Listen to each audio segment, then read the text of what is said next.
When exploring the question, which is more of a threat to America's security and safety, domestic gun violence or terrorism, we decided to start by defining each term and then finding the data for each one. We have defined a homicide as the murder and non-negligent manslaughter as the willful killing of one human being by another, and went further to call it with guns. An act of terrorism is a violent attack that must be aimed at attaining a political, economic, religious, or social goal with evidence of an intention to coerce, intimidate, or convey some other message to a large audience or audiences. Then the immediate victims and the action must be outside the context of legitimate warfare activities. All of our terrorist data fell under these three criteria. We decided that the amount of danger America is in is based on how likely it is for an American citizen to be injured or killed by either terrorism or homicide. According to our data, a significantly larger group of people were killed by homicides than they were by terrorism. Even when the data includes all injuries caused by terrorism, homicide casualties are still larger.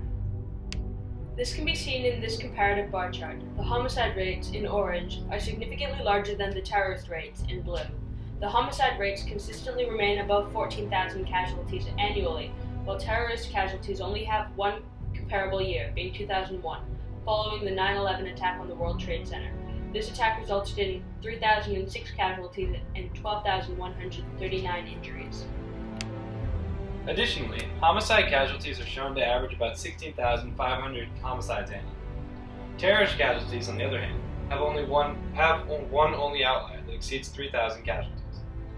The majority of the other terrorist attacks resulted in less than 20 casualties. Terrorist casualties average around 2 casualties per attack, which is significantly smaller than the homicide rates. Even when looking at injuries resulting from terrorist attacks, injuries typically do not exceed 100 injuries, with only a few outliers, one of which is 9/11.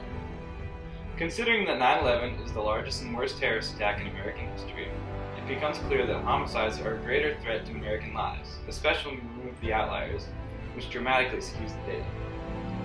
When we remove 9/11 from the data, we can see that the terrorist attacks are more effective at injuring a mass number of people, as opposed to killing them. As we stated when we defined a homicide, every homicide results in a casualty. Looking at this box plot shows there is a large discrepancy between injury rates and casualty rates in regards to terrorism. Once we found that homicides were overwhelmingly more common than terrorist attacks, we looked to see whether there was any correlation between the amount of guns sold and the amount of homicides. We found there to be a slightly negative correlation, as when gun sales went up, the amount of homicides stayed consistent. After going through all of our data, we found domestic gun violence to be a much bigger threat to American safety. The average American over the past 10 years has been almost 100 times more likely to be killed by a homicide committed with a gun than a terrorist attack. We decided we would like to measure the threat of terrorism versus gun violence with deaths, as you can still enjoy many of the American liberties if you are injured.